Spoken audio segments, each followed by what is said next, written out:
So, hello, peace be upon you. Welcome to another episode of the Happiness Revolution, where I talk about age-old wisdom that will change your life and change the world and make it a better place. And it's what is special about wisdom is that it makes life a lot less complicated than we think it needs to be. It shows you a way that goes when you listen to it, go, that makes a lot of sense, and when you try it out, it makes your life really easy. So there are some things that you can try it really easily that affect your own personal life directly. Like I might say, in previous videos I talked about smiling to other people, how it affects your life very quickly and the surrounding community. There are some other things that are harder to practice directly, but I hope makes a lot of sense very quickly. And wisdom is not based on just faith, but facts. So with that introduction, I want to talk about one of the things we're looking at the moment all over the internet, which is if we're going to have a revolution, which people are increasingly calling for, because this capitalist system, as we have it right now, seems to be serving the rich and making the poor poorer, and clearly causing lots of problems. You know, if a system causes the whole world to go into recession, so that governments have to borrow trillions of pounds or whatever currency you want to call it, there is something desperately wrong. Especially when, if we look at the world, there's enough resources and I say enough resources, but we're also at the same time completely screwing up the resources we have. We're destroying the world we live in, and that's part of this capitalist system. So we're looking for alternatives, and what are the alternatives? Is it communism? Is it anarchy? Or stay with capitalism for whatever reason? Or is it something else? And this age-old wisdom has a solution, and it shouldn't be a surprise, because part of this age-old wisdom is listening to our inner truth, and part of listening to our inner truth is to realize, as I've explained before, that there must be a God. Now, one of the problems with this age-old wisdom is that it requires you to do stuff that people aren't already doing. Otherwise, there's no need for that age-old wisdom. If people did it automatically, then there would be no need to teach it. But people automatically try to move away from a belief in God, or an honest belief in God, because they feel like then if they have to believe in God, then they have to follow God's rules. Now, God himself does not really need you to follow God's rules, because you're like a grain of salt, grain of sand or something in a desert. You're weak and irrelevant in terms of your power. God doesn't need your obedience. You need to submit your will to be in flow with nature. Now, I give that long introduction because I wanted to explain that there is a God, but I always feel that there is a powerful urge not to listen as soon as people hear the name God. So the reason why I mentioned God at all is because this age-old wisdom has been taught to humanity throughout the ages by God.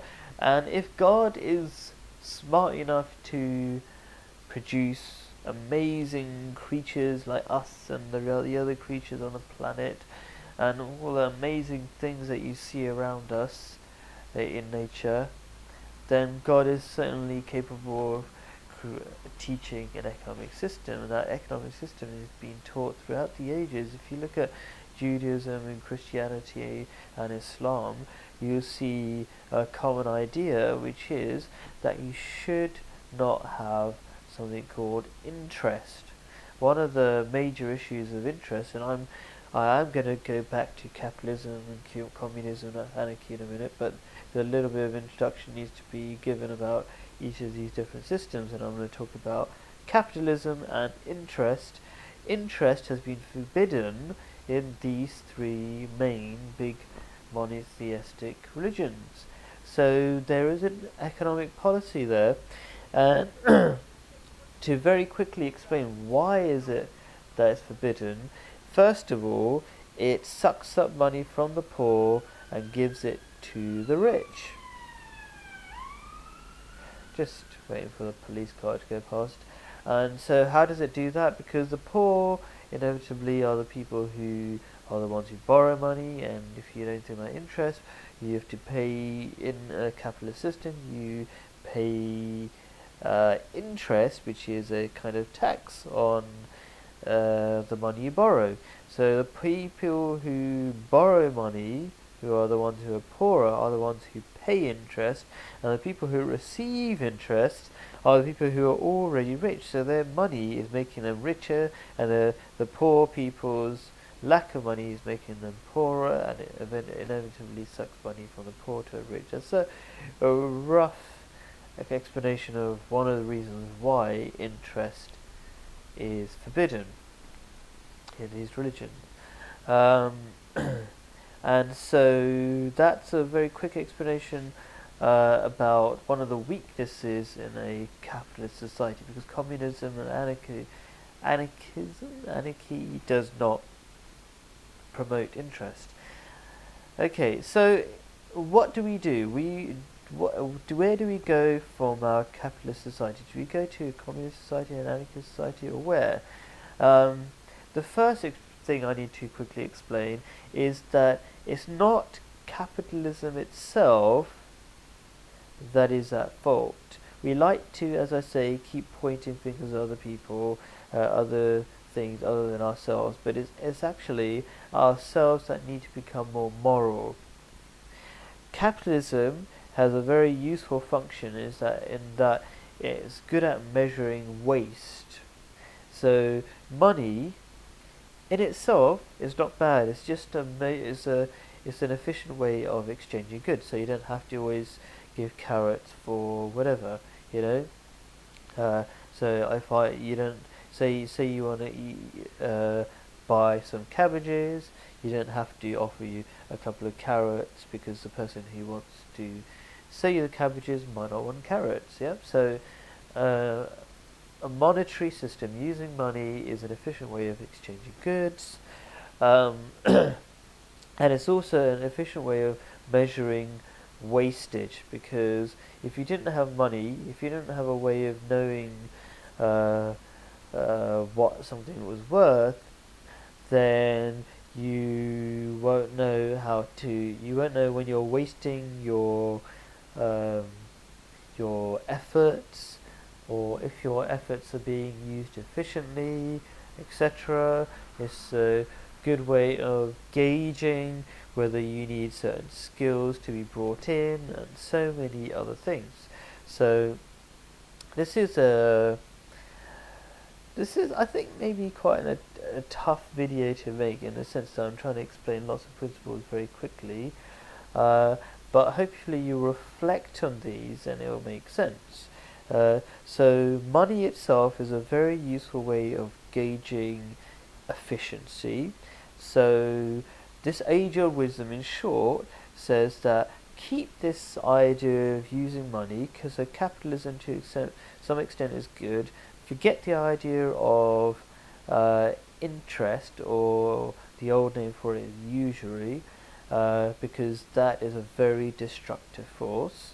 And it should also be known that interest is often used to manage the economy, to control inflation, and that will not work either, because the economy is part of a living organism, is part of us. It's part of how we manage things, and it can't be controlled by fake fake controls such as interest.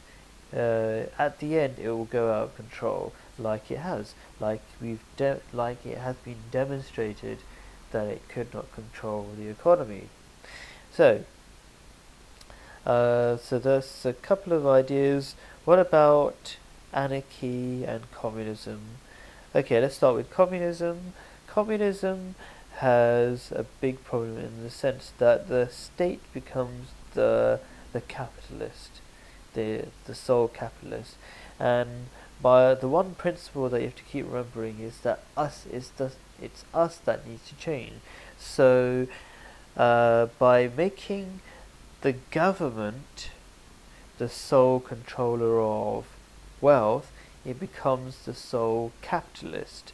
And if we don't change our moral behavior enough, then you'll see what you see in Stalinist Russia and stuff like that, basically a dictatorship.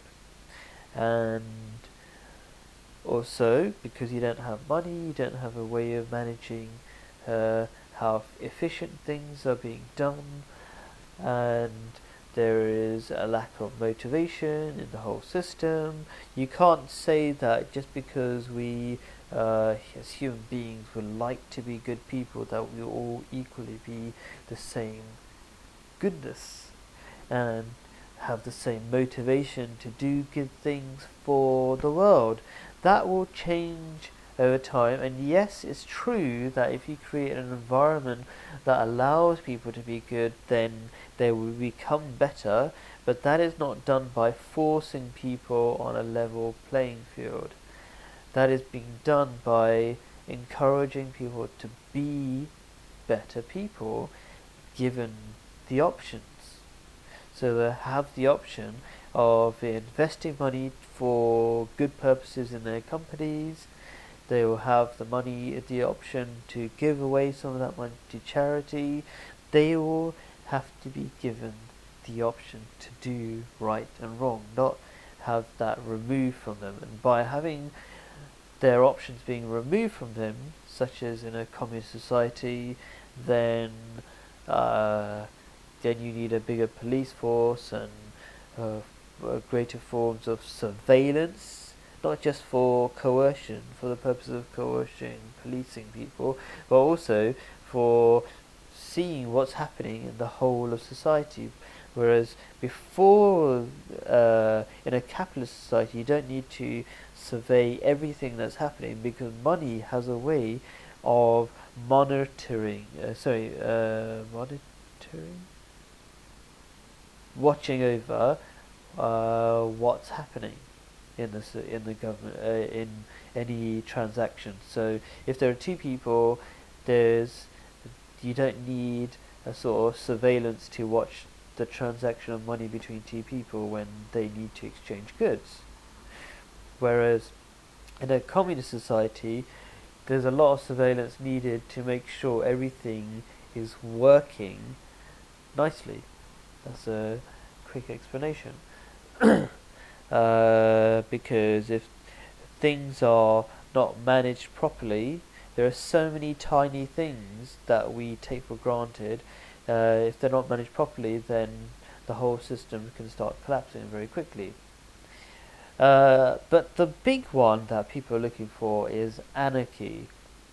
Now, anarchy doesn't mean anarchy in the sense that there is no, what can we say, systems at all, or any sort of government. The kind of government there would be, according to what's popular right now, is a type of, say, anarcho-syndicalism. That's the popular thing around the internet at the moment, I believe. And that's the idea that, first of all, we have very small governments that are in which everybody can participate. And so we're talking about the local street would be your local government. And the idea is that you have real democracy there because everybody will be able to participate directly. And also, they'll say that these anarcho-syndicalists or supporters of it would say that if you wanted bigger things like hospitals, which a single street certainly cannot manage, because you need skills from possibly all over the country, then that could be got by, some sort of mutual cooperation. But that requires morality for it to work, because it's not as if little communities have never existed before. And in those communities, like in the 1970s, there were these little communities we had around, I think, London, I can't remember now, and I remember hearing the documentaries where there were these hierarchies within those communities based on personalities, and there was bullying. So you can't imagine that things would just be, all the bad things would be removed just when we get rid of capitalism. That's not a realistic idea. So the idea of it, I'm trying to, and there's a lot of belief not based on. So anarchy requires a lot of belief that's not based on facts. That all these, when we break down systems, we will somehow be able to create, when we flatten out the system, as it were, we will somehow be able to create little communities which will need the bigger communities to function. Now these bigger communities, companies or hospitals, will have to be organized. It's really important that they're organized, because if they're not organized, you will have havoc. And those big things could in fact become very powerful. Imagine a hospital could become hugely powerful. It can have the power of life and death. Lots of bad things can happen, because you're saying big structures automatically create corruption, and power corrupts, as it were. Yeah. So you will have to have some levels of big companies that require that need to produce big services. So basically, the easy and, let's say, more sensible and more realistic approach is to keep to capitalism, remove some of the bad elements, which is interest, and I think I've talked about this before, but we must keep money circulating and not keep it in a few hands, because it's very bad for the health of the economy, because money is effectively like blood in a living system. If it's stuck in a few places, it's bad for the whole system. And of course it gives too much power to a few people, which is very dangerous. And so what we do to help that is to tax money that's not being used. And I've talked about this before, about alternative economic systems, so just search my Happiness Revolution episodes for that. So I don't want to go into that too much, but straight back into economic systems but I wanted to really talk about capitalism versus communism versus anarchy.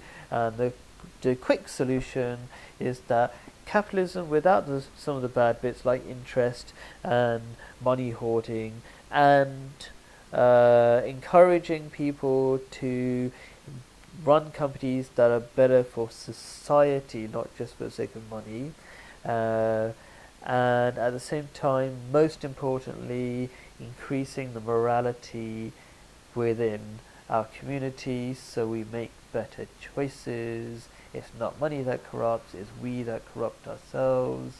Thank you for watching. Oh, I always forget. Yeah, it's nice if you subscribe, blah blah, to my videos or like my videos. It's a nice thing to do. Thank you for doing that if you do.